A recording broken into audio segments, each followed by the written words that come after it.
大家好，欢迎收看天晴的玩具分享啊。那么在隔了这么久之后呢，我又来更新视频啦，以后请叫我鸽子区 UP 主啊。那么今天的话呢，就跟大家来介绍一下眼前的这一款来自于迷失节点或者叫做失落节点都可以的 C10通天晓啊。话呢，简单看一下核包，核包的正面的话呢，就是我们这一回 C10的通天晓的整体的一个包装了，非常的霸气啊。然后的话呢，在荷包的这块位置还给你展示了一个玩点，就是跟当年机的这个银剑能够搭载一个所谓的发射平台模式啊，但是也提示你这个白色的飞机已经终止发售了，毕竟已经40年了啊，老机咱们说变形金刚已经陪伴我们很久很久了啊。然后正面的话呢，就是这么一个峰会，侧面的话呢，这边是一个人物展示，那么另一侧的侧面的话呢，也是一个人物展示啊。然后呢，在盒子的底部的话呢，它还有这个展示你，就是说怎么去合体、怎么去变形的这么一个步骤，在这做了一个便捷展示啊。那么盒子的后方的话呢，我们再来看一下，那么就是非常经典的记忆的这张图片啊。然后这张图片里面呢，大家可以看到呢，基本上全是合体金刚，还有这个城市金刚在这里啊。然后在后面的话呢，会介绍了几种玩法，维修基地啊，然后包括这个指令基地啊，就是跟人物搭载起来之后，变成一个类似于车库这么一个形状。然后再就是最经典的前面跟大家说的这个发射平台，然后这里面还附属的算是一个机械卫兵吧。这个我觉得这个东西的一个来源的话呢，应该算是戴亚克隆时代留下来的这么一个玩法和一个产品啊。因为毕竟本身变形金刚这个线它就是从戴亚克隆里面这个玩具分支出来的，对吧？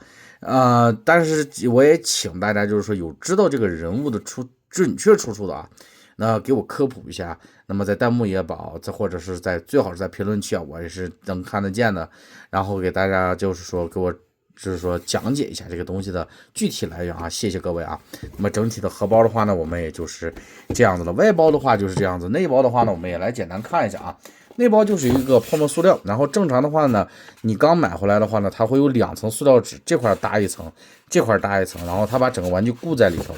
然后呢，车头，然后整个后面的这个车尾的位置就是这个大车厢，然后车厢的中间呢就放了这么一个装机械卫兵的这么一个盒子，然后在这个盒子里头呢会放一些配件一会儿跟大家说。然后整体的一个内部荷包的话，依旧是采用的泡沫，毕竟老玩具，机老玩具都是内包都是泡沫塑料，这一点是非常非常不错的啊。OK， 那么简单看完之后呢，接下来我们就来看一下玩具产品本身。这样的话呢，我们就来看一下玩具产品本身啊，因为本身在老机的时候呢，这个玩具就直接是戴亚克隆的那个机器人的原造型拿过来了，所以说它实际上的玩点是非常非常多的。然后包括这一回的话呢，它也给到了一个这个替换的裆部的这么一个零件啊。那么正常的话呢，我们的裆部零件啊是在哪儿呢？我们先把这些拿开啊，那么可以看一下，在车型的话呢，它刚好是作为这个车尾和车头中间连接的这么一个部件，它是放在这里的。那么这2个零件的话呢，说白了，一个呢更偏向于照顾车型形态，就是现在我卡上去这个，因为这个在卡上去之后，我给大家展示一下啊。那么这个就所谓的机老版本的裆部造型件，在载具形态下呢，我们卡住之后呢，它的话呢，整体的一个转弯幅度，看到没？会非常非常的大。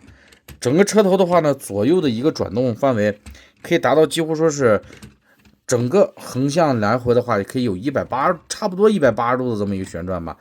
但是呢，这个片儿的话呢，更偏向于照顾人形形态下的这个裆部啊，因为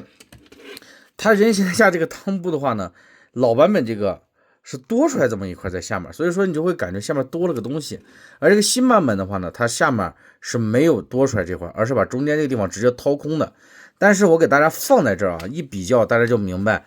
为什么说老版本的是更照顾这个所谓的载具形态。你可以看到明显这个孔的位置整整往后移了一整个一个孔洞的一个位置往后啊。那么往后之后，它带来的一个问题就是什么呢？它的转弯半径，这个新的这个裆部零件啊，会远远比这个老的这个裆部零件转弯的半径要小。那么换下来的话也非常的简单啊，直接把这个扣起来，然后把新的这个呢，我们直接给它装上去。好，卡住之后呢，然后这时候我们再把这个新的挂上，你会明显看到没？原先的脚实际上是在这儿，而现在的脚整体往后了一截，看，这时候在转弯的时候，它的脚部就会跟里面的零件会有阻挡，所以说就会导致这个新的裆部卡扣呢，会严重影响到这个车头的这个转动啊。这两个的话呢，就跟大家展示到这儿。剩下的话呢，我们先把车尾和车头先放一边。然后里面还会带的话呢，就是它的导弹。导弹的话呢，我已经拆下来2枚了啊，已经装在这个武器肩炮上面了啊。那么剩下还会有2枚备用，那么这个大家一定要放好啊。那么再剩下的话呢，它的一些玩点，首先第一个，这个零件大家应该看得很熟，分开就是它的合体大头和它这个人物的胸口的位置。但实际上在戴亚克隆时期的话呢，这玩意儿它的胸口和头部合起来是一个类似于小型飞机啊，也可以在它这下面放3轮，也可以叫它这个类似飞机形状的这个大炮啊。然后这一回里面呢，也核爆里面呢，就是说明书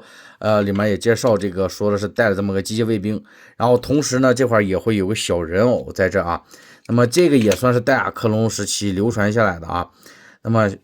非常非常经典的这个小人，然后可动的话呢就很一般了，胳膊能360，腿的话呢是只能往前翻，哈哈，然后再没有什么过多的一个可动。正常的话呢，我们把它摆出一个坐姿之后呢，是可以搭载在机械卫兵的身上的。刚才我也就是从这上面取下来，看放到里面，然后它可以做出一个开车的姿势。然后呢，同时把它取出来之后呢，我们也可以放在这个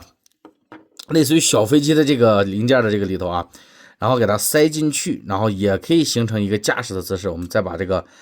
大头炮给它装上，那么整体的一个效果就是这样子啊。滚动性的话呢也还是不错的啊。再就是这个小人的话呢，我们也可以把这个通天晓的车头打开，因为本身就是擎天柱的这个机擎天柱这个模具啊。然后 Misslink 里面呢是给多加了这么一个领导模块的这个安装的这么一个板子在里头，我们只需要把这个板子抠开，露出它原本的驾驶室。这时候呢，我们再把小人呢给它重新取出来之后，再给它放到驾驶室里面，就可以还原出戴亚克隆非常经典的这个驾驶室里面有人操作的这么一个一个场景啊。OK， 我们把小人好好的给它塞进去，然后车窗一关，然后这时候呢，你就可以透过这个驾驶室的这个透明玻璃，你就可以看到，里面有个小人在里面了啊。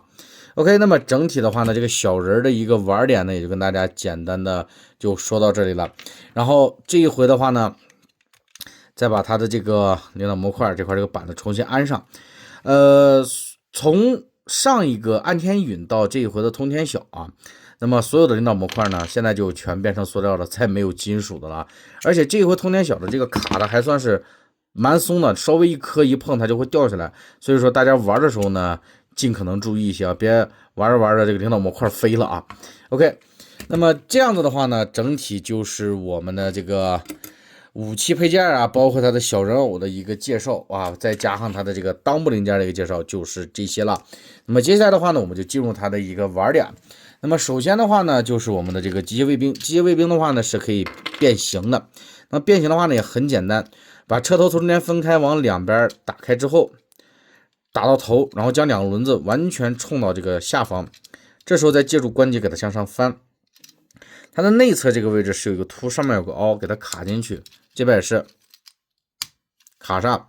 然后腿部呢是可以从中间分开的。分开之后，然后从裆中间，你可以从裆中间这个位置看到有2个拳头的零件在这儿啊，直接从这一顶，然后将整个人物头部全部顶出来之后，你就会看到他的脸。这时候将脸转到正面，然后再将胳膊这块这个零件呢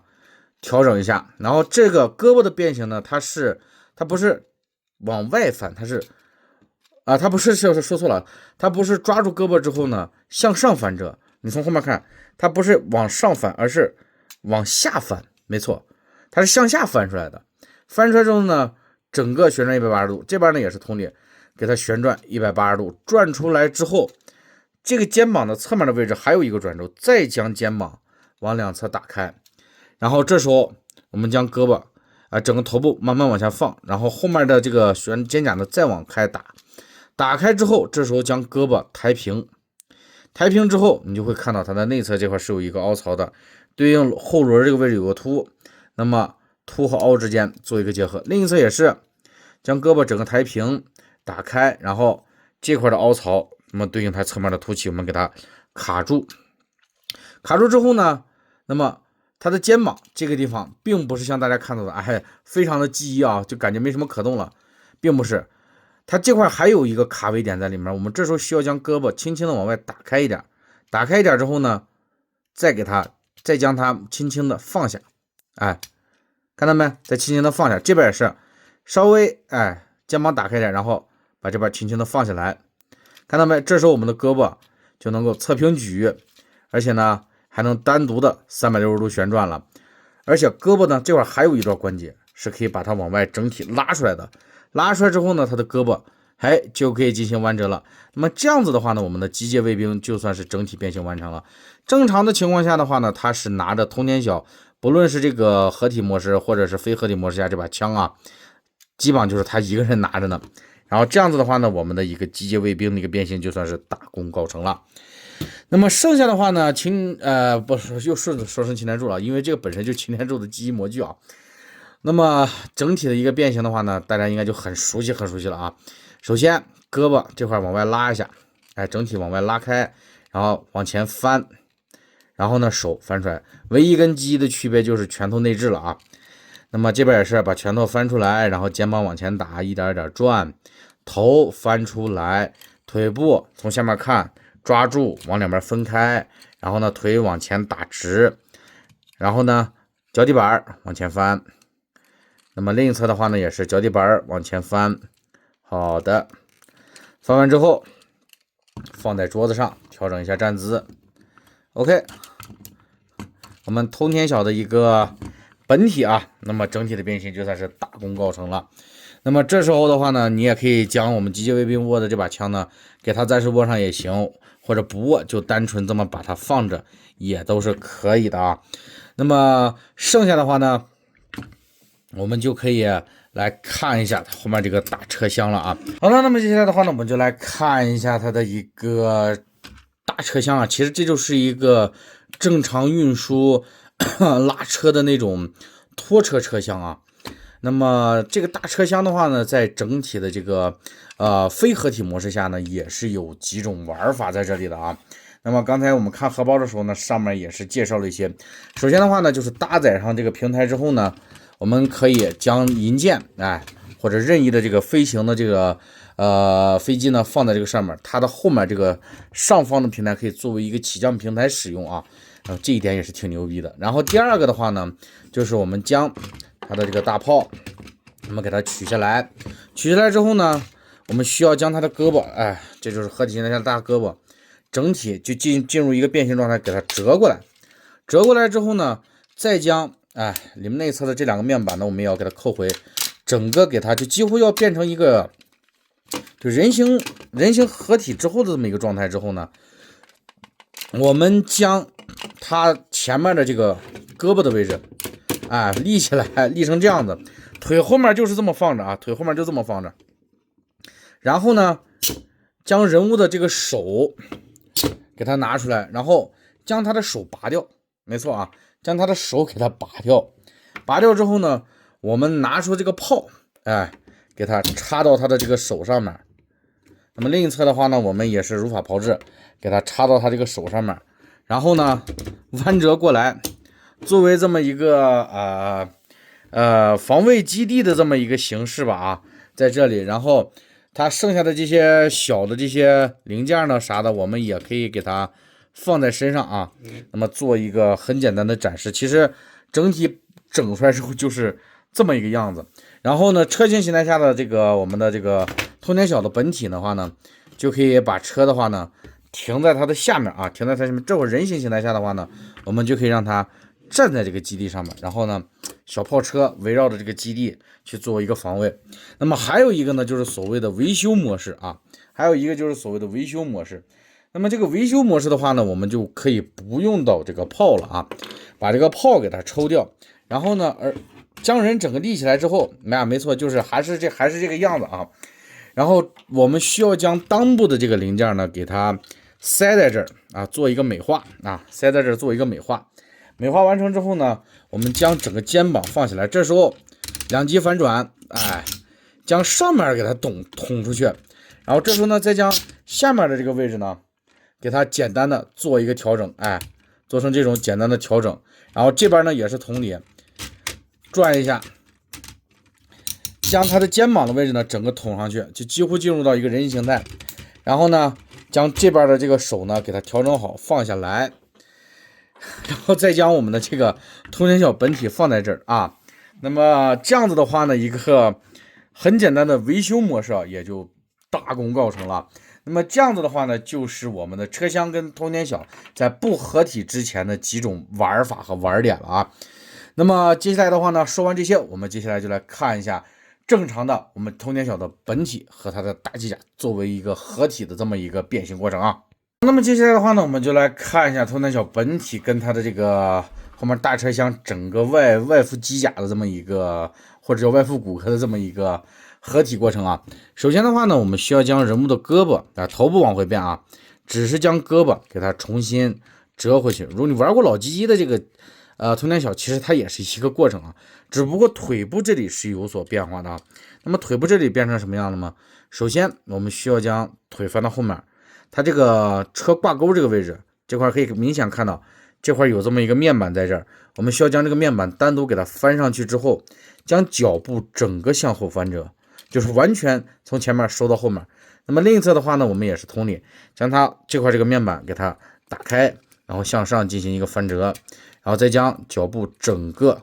向后进行一个旋转，然后裆部中间这块这个缝隙啊，大家切记啊，这个缝隙还是要保留着。然后尽可能的话呢，我们将腿往内并，然后呢，腿部这个根部有旋转轴啊。那么在这里的话呢，就是确保腿部的位置不要左右倾斜太大。然后顺便跟大家讲讲，它这个膝盖这个位置呢也做了更改啊，因为在跟机甲就是所谓的这个外骨骼整个合在一起的时候呢，它是可以跟合体之后的这个腿部它是一块动的，所以它的腿部是需要反向前的这个关节。然后呢，它前面这个膝盖这个面板的话呢，单独给做了这么一个开合的装置，所以说这个的话呢是跟其他版本的这个甭管安天宇啊，或者是御天敌，或者是最早的擎天柱也罢，都是做了一个改动的啊。那么当我们给它变成这个形状之后呢，大家可以看一下啊，那么就算是准备工作完成了。接下来的话呢，我们先把它放到一边啊，先把它放到一边。那么我们就来处理眼前的这些零件。首先肩炮我们要给它拆除拿下来，然后我们的大头还有我们的这个胸口的这个零件，然后两块都分开，然后放到一边。这时候处理它很简单，先将胳膊向上抬，然后直接往里面怼，怼进去之后呢，肩胛也出来了，那么拳头也出来了。这时候腿部的位置整个这一块，首先将内侧的这个白色面板往内收，另一侧也是给它往内收，收完之后往上推，但是呢这块大家注意啊，你这会儿如果只要不是说是我要摆这个堡垒模式或者啥的，建议大家这个倒钩卡扣先不要插到这儿，这块的话呢，它会影响到整体组合完之后人物膝盖的一个可动啊，否则的话你还得再解开一次，就麻烦的很啊。然后我们翻上来之后呢，这块内侧的这个卡扣，倒钩卡扣这个位置和它内侧这块这个卡扣，我们先不扣上去，然后这时候将胳膊打开，整体向后翻折。翻折的时候呢，它扣的就是这块这个卡扣，扣的是侧面红色这块这个凸起，两侧都是同理。然后呢，我们给它左右扣合，扣合完成之后，将胳膊整体打开，拳头转正。然后这时候老版本的通天晓其实你变完之后它是这样子的，但是现在看肩膀有侧平举，根部360度全是齿轮，然后呢手肘这块呢还有360度的旋转，手肘弯折90度，拳头呢虽说做不到360，但是180没问题。然后拳头这块呢还是单独是可以打开的，没错啊，依旧是大拇指不可动，然后呢食指单独可动，后三指联动，然后它这个可动手也是这种的，然后还给你预留了2个插孔的位置，前后都可以插枪啊。那么这样子的话呢，整体摆完之后，接下来把它的这个小飞机胸口我们给它插到上面来。OK， 那么整个胸口这块也就完成了。裆部这一块呢，就像我前面跟大家说的，你是喜欢老版本的，哎，那你们就把这个老版本的这个给它插上去。那么喜欢新版本的话呢，那么就把这个新版本的，哎，给它扣下来。那么呢，我们把新版本的这个给它安插上去。这个的话呢，就仁者见仁，智者见智，你更喜欢哪一个，你就插哪一个啊。那么后面的话呢，我就以这个新的给大家做一个展示啊。整体这些全部处理完之后，我们接下来干什么呢？它的后面这个里面可以看到这儿有2个，然后卡位点。那么这块下面的话呢，还有2个卡位点，我们得把这些卡位点都给它打开，全部都给它打开。打开之后呢，再将腿左右分开。分开之后，我们这时候后面就腾出足够的空间，将我们通天晓的本体就可以放进去了啊。然后放的时候呢，注意啊，它这个不像鸡的时候，侧面这个轮子侧面这个凸点很长，大家还记得吧？它为了就是方便你卡进它两侧的这块是有2个滑槽的。这回呢，它也是做出来两侧有凸的这么一个造型啊。大家可以看到轮毂这个侧面都是凸出来一点点的，但是不是特别长，但是依旧呢是要滑进它这个两侧这边的这个内侧的这个滑槽里头啊。这边有一个。这边是有一个滑槽，这边是有一个滑槽，这是最主要的定位点啊。你只要将侧面的这个凸对应这个滑槽，你给它塞进去，第一步就完成了。第二步，我们从顶上看人物的胸口，你滑到位置的时候，看到没？胸口跟这块这个红色零件，它是严丝合缝的。哎，那么这样子我就算卡好了。卡好之后，下一步要干什么呢？先将这个本体大腿根银色这块两边的这个卡扣，我们给它翻着过来，剩下的就很简单。那么大家都可以看到，这个地方呢是有一个凸点的，对应它腿后面这个凹槽，然后呢去调整它侧面的这些关节零件，然后呢给它一点一点的给它卡进去就行。好，那么一侧我们给它插进去，另一侧也是同理啊，调整，然后呢给它插进去。好的，扣紧。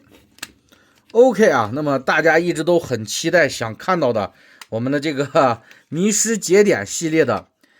通天晓，那么后背是什么样，就终于展现在大家的面前了啊！就真的给人有种感觉，五花大绑给你塞到这个外骨骼机甲里面的那种感觉是真的有。OK， 那么塞完之后呢，整体的一个人形状态就是这样子啊。然后最后将我们的大头呢，再整个给它盖上去。肩甲的位置呢，肩炮我们肯定也是要安上的。但是它这边这2个肩炮的位置呢，这个凹槽的位置啊，上下是不统一的。它有一边的这个是凹槽偏高，另一侧的凹槽是偏低的。那么人家也给你想到了解决办法啊。大家可以看到，它侧面这个凸起的位置不是固定的，它可以通过一个转轴给它放下来。那么你低的这一边，我就可以把这个凸点放下来，等同于就是说无形中给这个炮增加了一个高度。那么另一侧呢，你本身就高，那我就不用翻，我直接给它插上。OK， 那么这样子的话呢，合体之后的一个完全体的通天晓，那么就这样子大功告成了。那么接下来的话呢，我们来看一下可动哈。那么肩膀那一块，刚才我也跟大家说了，可以看到360度的旋转没有任何的问题，然后肩膀的侧平举可以看到吗？可以看到吗？肩膀侧平举也是可以的啊。然后呢，手肘的旋转360度旋转没有任何的问题，然后手肘的弯折标准的90度放下来。拳头的话呢，刚才我也跟大家说了，4指可开，这块就再不做展示。腰部没有可动啊，这个模具不可能有腰转。但是呢，它这一回改的很不错的一点是什么呢？首先，它的腿可以向两边打开，而且脚底板从整个这个三角斜面往上这块有道缝，看到没？它是有接地的。所以说人物的站立不成问题啊，你2条腿这么分开之后，人物的脚部也是可以做到完全接地的。然后呢，重点是什么？看到没？他的腿是有平转的，他的腿有平转，这点我是真没想到啊。看，他的腿能做出就是像两侧外侧这么分开的平转，这个是真的非常非常不错。而且重点你要想到，我们翻到后面的时候，你会看到他后面还绑了个人，大哥。重点是啥呢？你要想平转的幅度啊大一点的话呢，你就得把这个脚还有这块这个关节啊，你得稍微让一下，要不然你看你平转完之后，这2个片它自始至终它多少它是有点挡害的啊。我们可以稍微暂时给它放下来一些，放下来一些之后呢，然后这样子的话，你再从正面再看的话，看，哎，它的旋转幅度会更大一些啊。然后最关键的这时候呢，我们还得给它恢复回去啊，因为最关键的，它的膝盖弯折这一块呢，它必须要把脚给它整个翻过来。然后前面我也跟大家讲到了啊，就是刚才在介绍这个本体的时候呢，它的膝关节，它那个膝盖面板那个面板是可以前翻打开的，所以说这时候我们只需要别把这块这个卡扣扣死，然后这时候去翻动膝盖关节，然后膝盖首先看到没，可以做到一个几乎可以说是90度的弯折吧，然后这时候腿还可以前踢，对，他的大腿根向前踢的时候，这时候就运用到我们前面那会儿说的那个关节了啊。看，3段前踢，前踢的同时还不影响，看到没？还不影响他的腿，看到没？往外还可以撇，哎，这一点就很神了啊！因为这个模具本身可以改的这个可动空间真的不是特别大，但是在设计师的手下真的是能给加平转，能给加侧踢，所以说侧踢的幅度很小啊。就大家现在眼前看到的侧踢幅度，这就已经是极限了。但是有真的是了胜于无啊，非常的不错了，真的是。然后这边也是，然后往前踢，哎，往前踢，看到没？它是连着后面的这个内部的通天小本体的腿，一直也是一块在踢的。然后膝关节的弯折，看，整体的可动可以说是增添了不少啊，真的是增添了不少。然后腿两侧还可以再打开点，然后同时，哎，腿还可以进行平转，这还有啥说的？在这个老模具上真的能改出这个可动啊，我是真太佩服设计师了啊，相当的牛。然后这时候呢，我们再给它恢复一下，哎，整体再恢复一下，让它站住。所以说这个模具我真的是很佩服设计师。但是当你每次摆完之后呢，它这个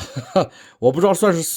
不是算通病啊，我这边这个卡扣非常容易开，而且上面这个位置呢，实际上就很容易两边就崩开了啊，这个也算是正常问题了。但是呢，它有啊，真的就是有就很棒啊，真的是它只要有这个玩意儿，它就真的是非常的棒了。尤其是在这种老玩具下能增加这些可动啊，我真的是很难想象的。我当时都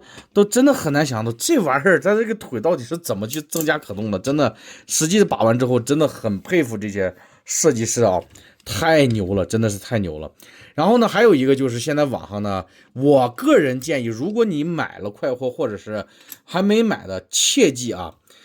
这个模式就是把胸口摘开之后，将这块这个面板放起来，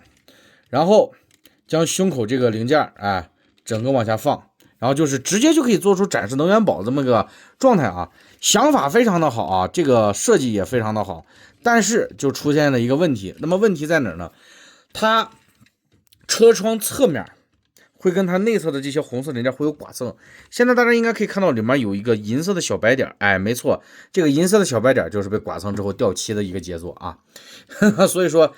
不建议大家轻易去玩这个，这么去玩啊，一定要小心，一定要小心。我这个是已经就刮了啊，刮了就刮了，我也无所谓了。但是这个优老师也讲了啊，优老师他也是玩了之后，然后我的到手之后我也手贱试了一下啊，真的千万不要直接在这个上面去试这个模式啊，你宁肯就哪怕就是说我把它这个胸口放下来，我把人取掉，然后我最后单独再把它放进去都行，千万别直接在这个上面直接整啊。OK， 那么整体的一个合体完成之后的这个通天小我们也就展示完了，然后我们再把它的机械卫兵拿过来，这时候枪呢我们也就给转交给我们的通二哥啊，插上之后，哎，那么这样子一个完整体的我们的通二哥的一个穿上马甲之后的样子，然后再加上他的小机械卫兵以及我们的小人整体的这么一个样式就展示在大家的面前了啊。那么真的是不得不佩服这个设计师啊，真的是太牛了，真的就是在这种老玩具几乎可以说是你无法想象到就已经没办法加可动这么一个结构之下，他硬是给你整出来了这种非常不错，真的可以说是非常不错的一个可动啊，真的是不得不佩服设计师，真的是太牛了啊！那么这款玩具的话呢，个人还是老生常谈的一个话题啊，不建议入快活，还是稍微有些贵的啊，建议大家去等一等，掉价再入也可以啊。如果你确实是比较着急啊，就是说我现在就想玩到这款玩具呢，现在入手也可以，某鱼上面现在已经是有快货，毕竟我这个就是快货嘛，对吧？拿到手跟大家去做的一个分享啊。那么这个就仁者见仁，智者见智。想吃螃蟹那就快货啊，不想吃螃蟹，不想买贵，那么就建议等一等，后面它肯定会掉价的啊。OK，那么本期视频到这就结束了，那么我们就下期再见，拜拜。